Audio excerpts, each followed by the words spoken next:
Salam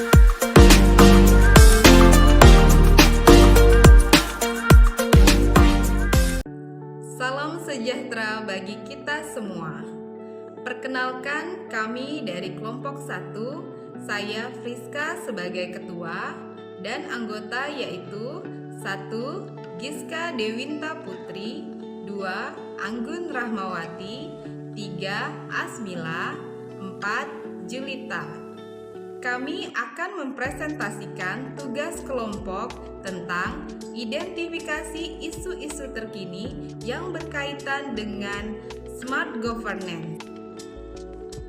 Isu terkini terkait smart government. 1. Belum optimalnya sistem teknologi informasi untuk pelayanan publik di rumah sakit. Yang kedua, belum optimalnya penggunaan fingerprint pada ketepatan waktu kehadiran pegawai. Yang ketiga, ada rendahnya pengetahuan masyarakat terhadap penggunaan digitalisasi.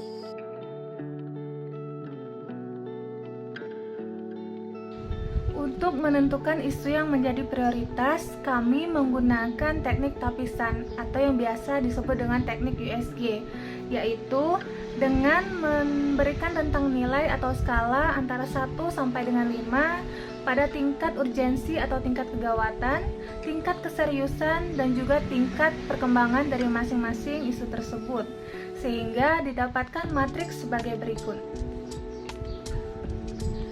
Berdasarkan matriks tersebut dapat kita lihat bahwa isu tertinggi yaitu rendahnya tingkat kesadaran masyarakat terhadap penggunaan digitalisasi dengan skor 15. Kemudian diikuti dengan belum optimalnya sistem teknologi informasi pada pelayanan publik di rumah sakit dengan total skor 12. Dan kemudian diikuti dengan belum optimalnya penggunaan fingerprint pada ketepatan waktu absensi pegawai dengan total skor 9. Berdasarkan identifikasi isu menggunakan teknik tapisan atau USG, didapat prioritas yang perlu diangkat, yaitu rendahnya kesadaran masyarakat terhadap penggunaan digitalisasi, sehingga perlu dicari solusi untuk pemecahan masalahnya. Berdasarkan survei status literasi digital yang dilakukan oleh Kemenkominfo pada tahun 2020, Indonesia tercatat memiliki indeks 3,47 dari skala 1 sampai dengan 4, di mana indeks tersebut mengacu pada kerangka literasi digital di suatu negara di UNESCO. Indeks tersebut menandakan bahwa Indonesia berada pada kategori literasi digital tingkat sedang dan belum mencapai status literasi digital yang baik.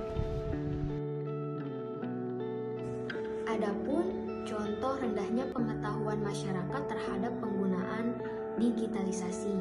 Yang pertama itu penggunaan aplikasi Samsat Digital Nasional atau yang biasa kita kenal dengan Signal untuk pembayaran pajak online-nya.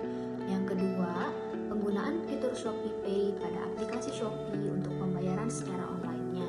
Yang ketiga, yaitu penggunaan aplikasi SIM Nasional Presisi atau yang biasa kita kenal dengan Sinar untuk membuat dan perpanjang SIM secara online. Yang ketiga itu adanya penggunaan aplikasi mobile JKN untuk pembayaran BPJS Kesehatan secara online. Yang keempat itu penggunaan aplikasi Pertamina untuk mengisi bahan bakar minyaknya. Nah, kemudian adapun dampak rendahnya pengetahuan masyarakat terhadap penggunaan digitalisasi. Yang pertama itu masyarakat ini sangat mudah sekali terpengaruh dengan berita-berita bohong atau yang biasa kita kenal dengan hoax. Kemudian adanya penipuan daring, adanya pungli, adanya ujaran kebencian, kemudian adanya perundungan siber, dan radikalisme berbasis digital. Selanjutnya, untuk menyelesaikan isu prioritas, kami memiliki 3 cara solusi untuk menyelesaikan isu. Yang pertama, sosialisasi penggunaan digitalisasi yang benar sesuai dengan UU ITE. Yang kedua, peningkatan fasilitas publik yang mendukung literasi digital. Dan yang ketiga, pengadaan pelatihan dan kegiatan literasi digital di masyarakat.